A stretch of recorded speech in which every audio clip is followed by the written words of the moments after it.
Hey everyone, it's Jane Hamill, and welcome to today's show. This is the podcast where we help you get and keep customers. So today I have a guest, and this is a video and a podcast. So if you'd like to see my beautiful guest, head over to janehamill.com and check out the podcast and you will find us. So today's guest is Mindy Martell from Clothier Design Source and the Apparel Academy. Mindy, what's up? Hey, Jane. Thanks for having me. I'm so glad that you could come today and hang out. So Mindy's a really interesting person, you guys. She has amazing stories. She definitely knows her stuff when it comes to manufacturing a product, what it takes to launch a business. And we're going to dive into a few different topics today. Let's start out first. Mindy, I'm just going to ask you, who are you and what do you do? Yeah, so I am the president and founder of a clothing factory called Clothier Design Source. And we have been in existence since 2006. And for many, many years, we solely helped startups. So I have a massive amount of experience helping startups get off the ground, thousands, I would say. And I also own another company called the Apparel Academy that is just dedicated to educating people on starting their clothing line. Was it the type of thing where you have the factory and then people would say, okay, I want to do it, and then you'd end up explaining everything? Yeah, actually, it actually worked the other way. Okay. So I was a technical clothing designer, and I started helping people just do their designs. And then I realized they had no idea what to do after they had a design on paper. And so then I would figure out how to sew it for them, and I would kind of teach them that. And then I'd figure out how to find fabric for them, and I'd teach them that. And so it all started by kind of teaching and consulting on the process.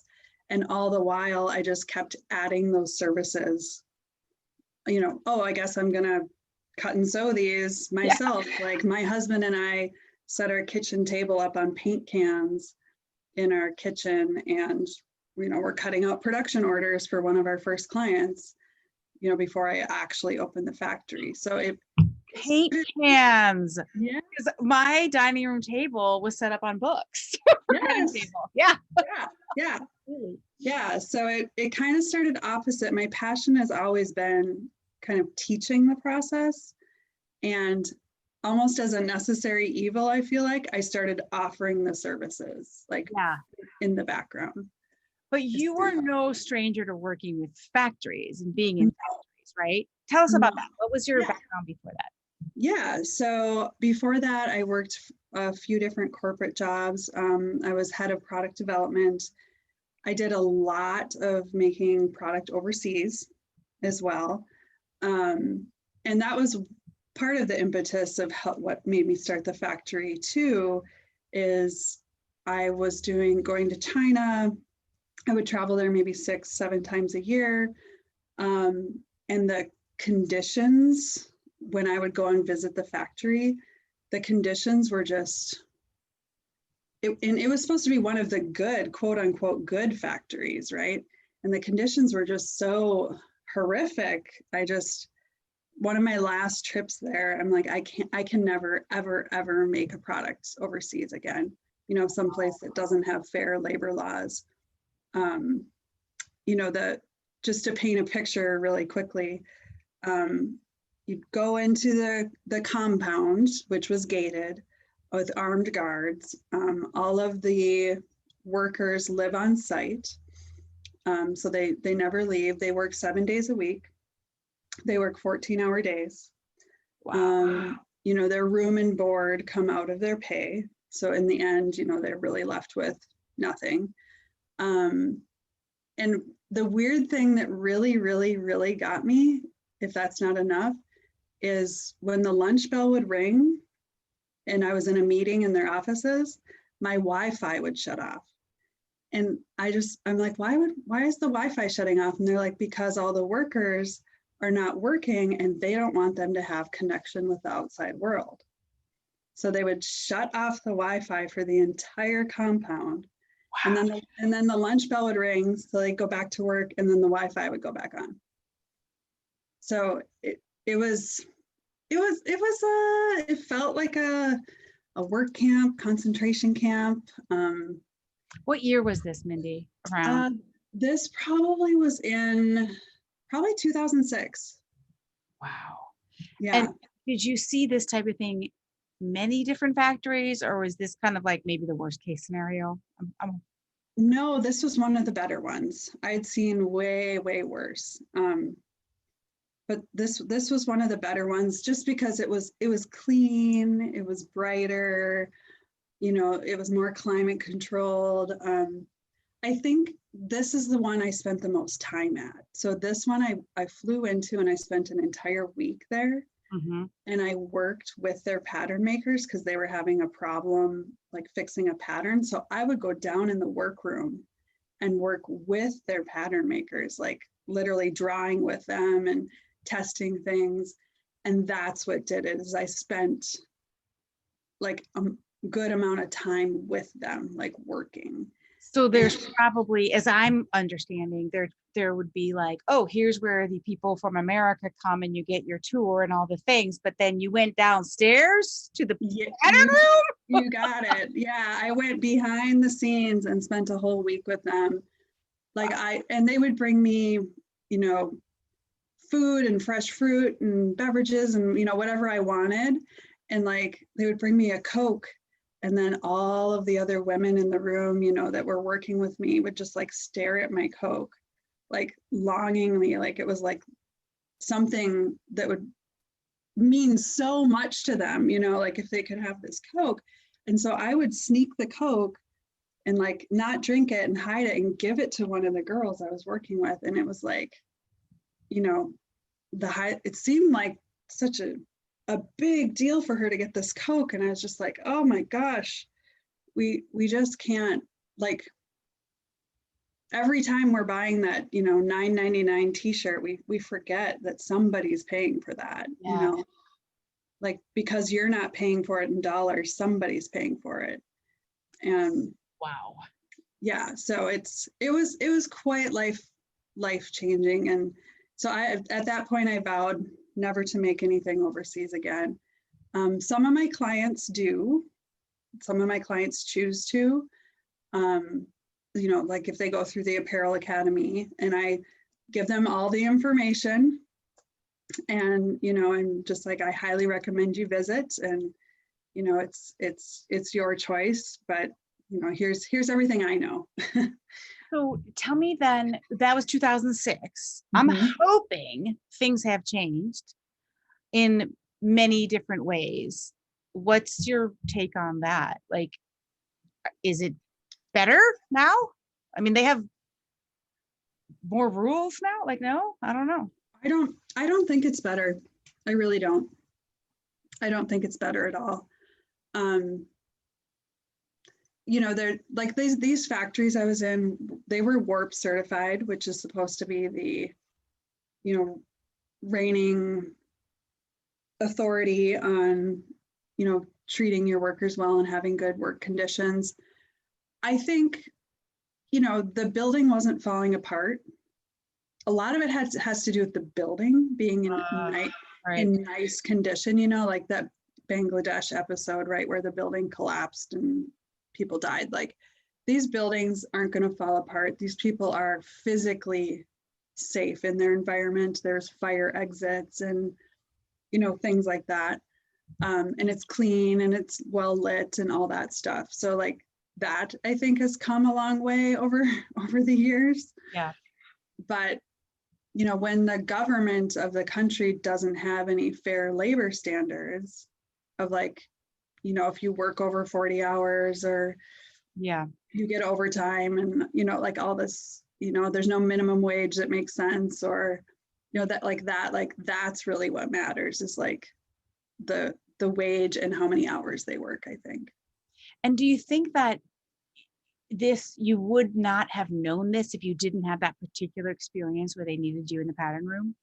No, and it's been 14 years now, and I actually still force myself to like remember that, because if I'm in Target and I see a good deal on a cute shirt, I like, it's hard to even stick to my own standards, right? Like, even though I've seen it with my own eyes and experienced it, it's just, you know, you forget, right? It's been 14 years since I've stepped in. It's easy to like remove yourself from that.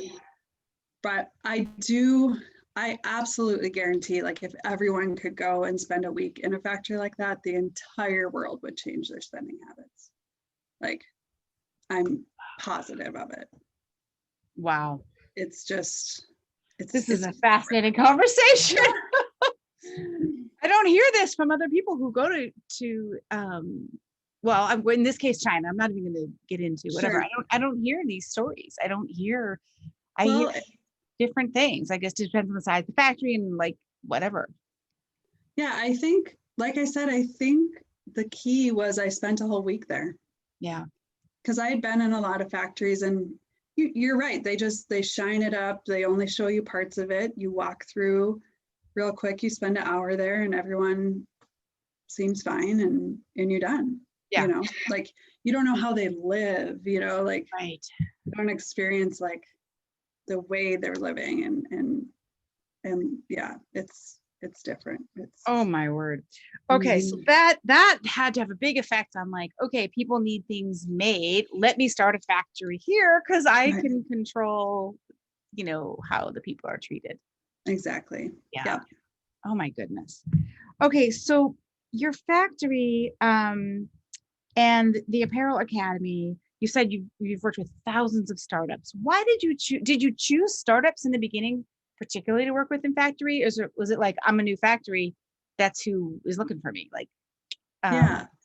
A lot of factories don't want to work with startups. It's always been my passion. And the reason why is I went to apparel design school, and I got out in the world, and I was confused. I was thoroughly confused at like what was going on. You know, like I was so not ready. And I mean, just so confused about how you get something done. They teach you in design school how to design it, maybe even how to sew it, but they don't teach you how the industry works and how to get something done in the industry. Yeah. And so I personally was just so confused. And so after I had worked in it for so many years, I had like figured it out, like, and sort of formalized it in my mind of like, okay, this is how it works. You know, there's a knit world and there's a woven world. Right. There are two different worlds. Nobody taught me that. Yeah. You know, like little things, simple things like that. And so because I had sort of spent those years like getting the formula down, I just felt really passionate on like, if somebody wants to do it and they have the means and the energy, you know, and the passion to do it, but they can't figure it out, that doesn't seem right to me, right? Like, they've got the money, they've got the energy, they've got the time, but they still can't do it. That just doesn't seem right. You can't Google that shit up, man. Right. You know, I was watching a movie recently where they're like, it's all about computers and technology, but they're software people and hardware people. And like, I didn't know that was a big difference. And the knitwear thing is a perfect analogy. You're like, no, you're a knitwear designer. You don't do that. Like, it's not. Yeah. Right. When you're working with all these startups over all these years, and that's a pretty tight relationship, not only teaching them, but if you're in a factory together with them, like, you really get to know these folks. What do you notice about the startups that you've worked with? How do you know who's going to succeed? Are there some signs or some tells of like, this person has a really good shot, this doesn't, you know? Can you talk about that a little? Yeah, definitely. Well, the first thing I do is find out if they have any experience with another business of any kind. Mm-hmm. And that it's okay if they don't, but that's one of the first things I find out, because if they have started a business, or at least been, you know, a high up person who's kind of ran that business, that sort of answers a lot of questions for me. Okay, they kind of get this. The next thing I do is, have they ever developed a product? It doesn't have to be apparel, but have they ever developed any product? And if the answer is yes, then I'm like, okay, they get it. It's a process. It's not just snap your fingers and magically there's a product that appears, right? Yes. Because a lot of people think you go from idea to manufacturing, and there's like a whole bunch of stuff in between. I think that's what they do on Shark Tank, or some of them. They're like, right. And then really just, do they have a budget? It does take money to do stuff. And then what are their skills? Their own personal skills. Like a lot of times they're really good at marketing, or they're really good at finance, or maybe they're a really good designer. But I try to figure out, of all the different skills you need to create a clothing line and launch it, what skills do they personally possess? And, what holes are there that they don't have those skills? And then figure out who are they going to need to hire to help make this thing successful. So if you have someone who comes in and they're good at designing, or they're creative or whatever, like most people who come in, I'm assuming if they're anything like the people I've worked with, they have an itch they need to scratch of their own. They have a product that they either want or they see somebody needs in a way, right? And so they think it's all about the products. Right. I think that's kind of the most dangerous one. Yes. What do you? Yeah, for sure. The biggest red flag of a person who's not going to succeed is if they think, if I make this product, that's all I need to do, it will just magically sell itself because it's so cool and it's so unique. And even if it is the coolest product and the most unique product, I know for sure it's not going to sell itself. Like, they need to tell the world about it in some way, shape, or form. And if they haven't thought about that, or don't have a plan of how they're going to get it out there in the world, 100% they'll fail. So like how 100%. often does that happen where someone's like, I have this great product, let's go, but they have not considered how they're going to sell it? Oh, unfortunately, I would say 75 to 80% of the time. Oh my God. That breaks my heart. I know. Yeah, it's a very, and to their credit, and even me just learning in the last few years, like PR, for instance, I didn't realize, I thought like newspapers just found out about you, did their own research, found out about you, and did an article on your product because it was so cool. Like, that's not how it works. You have to really work at PR. You either have to hire a PR firm and send out press releases, and you feed them the information. They don't come to you, right? I guess, and it's the same thing with all the marketing. It's like, you have to feed it to them. They aren't going to find you. That's so interesting. So when somebody comes, all right, so tell me about, I have so many questions. Yeah. Your business pre-COVID was mostly startups and helping brands launch and doing production. And then COVID hit. And I'm assuming that affected the factory in a big way. You want to talk about that for a sec? Yeah.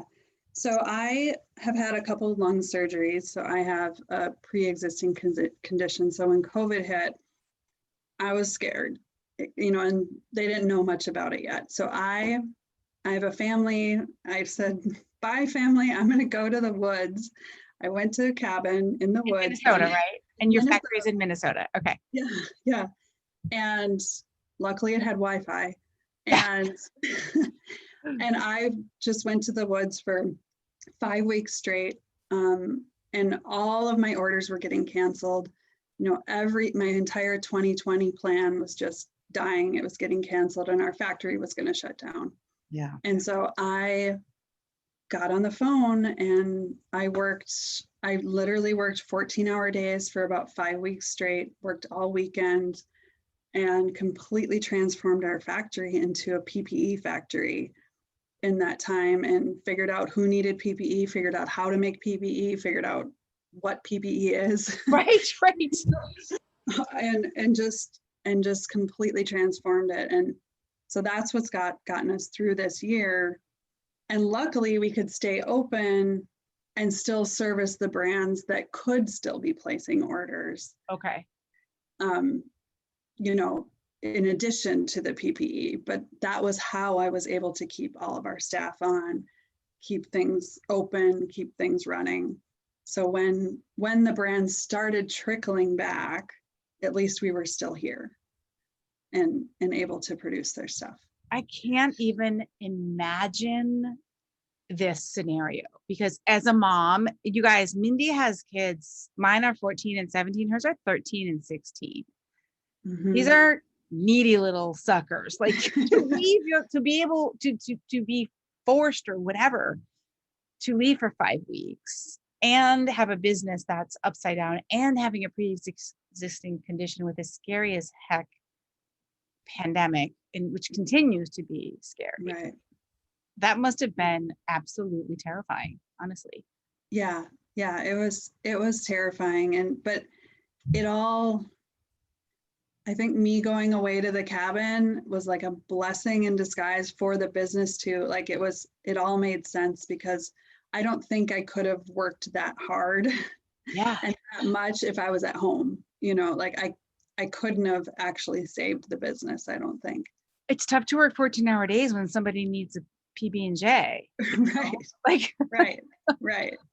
And Yeah. so your husband, you're married, right? Yep. Okay. So was he doing he's not involved in your business? He is not. No. So he continued working. But you know, our boys are old enough to be home some during the day. And yeah, so he continued working and was there for them in mornings and evenings. And everybody, you know, we would do some Zoom dinners together just to stay connected. And yeah, and it was crazy, but it completely, like I said, it's the reason why we still exist. I know for sure. right. So then now, I mean, COVID's still going on. We don't know what's going to happen. It's not as whatever. We have a little more experience with it. We have a little more experience with the virus. What's going on now with the factory?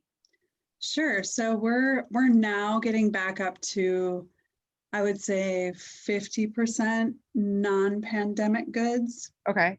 And 50% pandemic goods. And so I'm assuming as the vaccine comes out and everything starts getting under control, we'll just kind of keep, tipping those scales where clients are starting to come back, their orders are starting to get bigger again. Mm-hmm. And I'm just hoping that trend just kind of keeps continuing. It has made us be more picky about, what startups we can help. Yeah. Tell me about that. Yeah. So now we can't help everybody because we are busy with pandemic contracts, so we've limited the amount of startups we can help per month. So we'll take on 4 per month right now. Okay. And we do go through a pretty heavy vetting process. And one of the big things is, do they have business acumen? And really, we just find that out by, have you thought about the future? Have you thought about what's going to happen after you make this product? Have you thought about how you're going to sell it? Have you thought about who your audience is? Have you thought about, anything beyond the product, basically? Yeah. And if those answers are yes, then we know they're going to have a chance to be more successful. Yeah, I have been begging people to consider it a dual path for the last 15 years of like product development, customer development, but it's a very difficult concept, I think, for people who are new to business. Yeah. Like, how can I develop a customer based on nothing? Yeah. It's not nothing. You're not selling. You're never selling just the product. You're always selling something besides the product. And so Right. that's a tough one. Yeah. Yeah. And those clients of mine that invite them behind the scenes too of the development process. Yes. And pull back the curtain and kind of invite them into that world of like the trial and error and the things we're working on and the new fabrics are in today and stuff like that. Like you have stuff to talk about. Yes. Even though you don't have a product yet. And yeah, you have behind the scenes content, but it takes serious nerve and probably someone who's owned a business before to have the guts to put that out there and know that you're going to live and survive if the business doesn't work out. You're not going to die of shame or embarrassment because you said we're doing this, but now we're doing that. You know, you're right. You get really vulnerable, don't you, to do that? Yeah. Totally. Mm-hmm. Yeah. I was talking with, it's a long story, but I was basically saying, why don't we do this and we'll document setting this all up, this new thing, and let people know how it goes. And she's like, what if it doesn't work? I'm like, then we just say it didn't work. She's like, I can't. Like, she's like, I can't go in and say I'm doing something and then not do it. I'm like, well, of course you can't. Like, yeah, right. I don't know. Yeah, for sure. I mean, that's a really good lesson to learn too. I can't tell you how many businesses and ideas I've started that didn't work. Oh, more than I can count. Yeah. But you have 2 that are working. So, right. So all the people in the Apparel Academy, some of them are going to want to, so they're learning and everything's remote, I'm assuming at this point. Yep. Yeah. Yep. And you were already doing remote before that, because I know I've been a guest teaching the content marketing for you guys or with you guys, whatever. But so all these people go through it and then you say, okay, some of you, the product is a fit and some of you, we can help. What products do you make in your factory? What is your specialty from a product standpoint? Yeah, so our factory makes functional goods. That's also kind of part of what we're vetting. We do, making high, like fast fashion doesn't really fit with our factory. So we always say it has to be a garment with a higher purpose. So I guess a good example might be a shirt or pant that also holds an insulin pump. Yeah. Right? Or, it doesn't always have to be medical. It could be, Oh, you have the firefighters, the undergarments. Tell us about that one. Yeah. So we've recently developed a line for firefighters for an entrepreneur who was a firefighter. So he was a expert in the field, and they end up getting cancer quite a bit from the like fire retardant stuff in their clothing. Yeah. And there's been a lot of research on how that can cause cancer. So we ended up making undergarments that would shield them from the fire retardant chemicals in their clothing. So cool. Right. So that's another example. It's like a garment with a higher purpose. Yeah. Which, I found also helps the companies be successful because they have a really good story about why they exist. Right.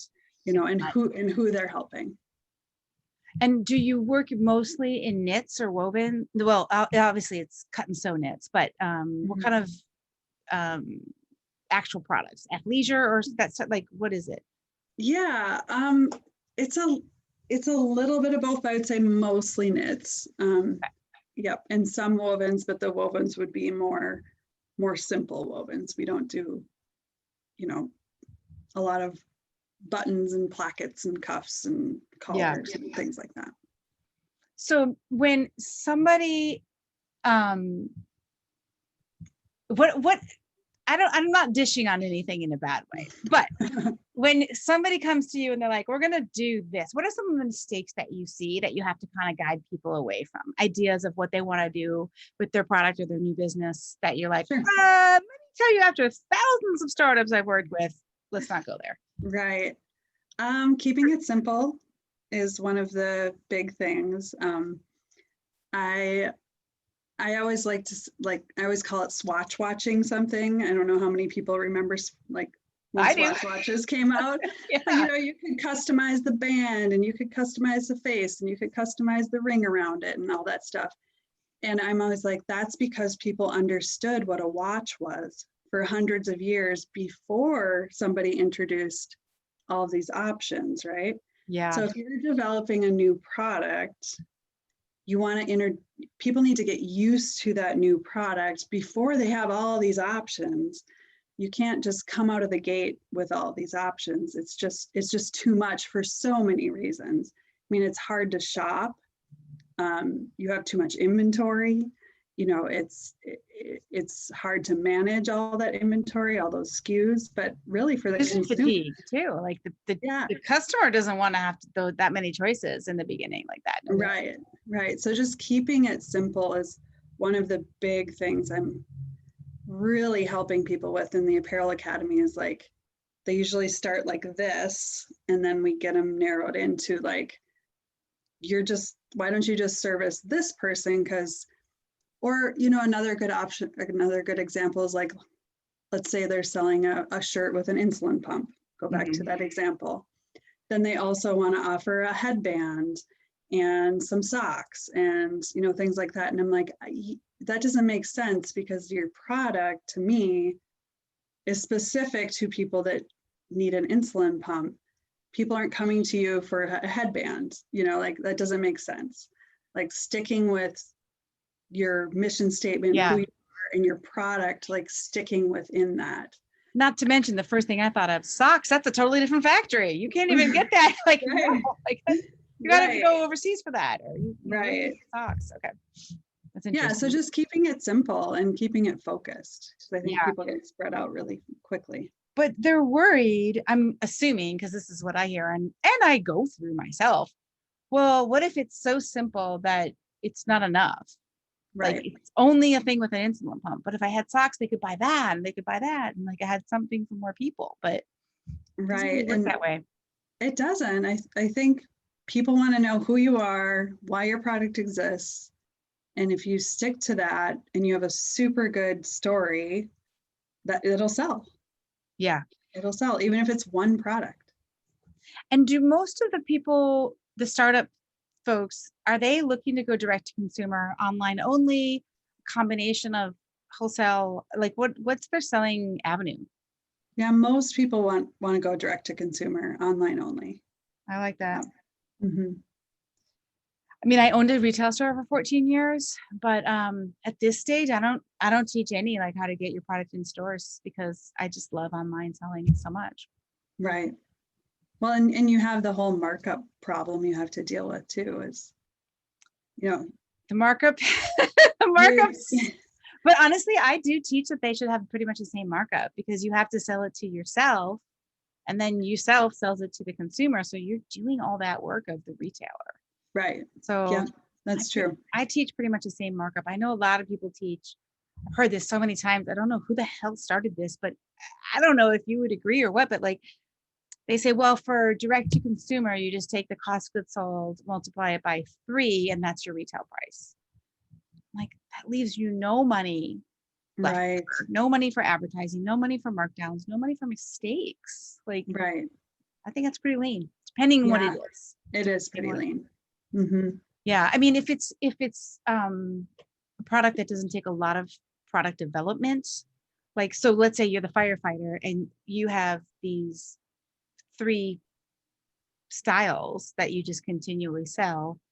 That's one thing. You're not going into product development every season. But if it's women's wear or like an apparel brand, like you got a lot of expenses to come out with new styles, Yeah, exactly. Yeah. So where can people find you for the factory and the Apparel Academy if they want to learn, hey, I have a great idea for a product, but I don't know what to do. I think you're their gal right there, right? Yeah. So where can they find you?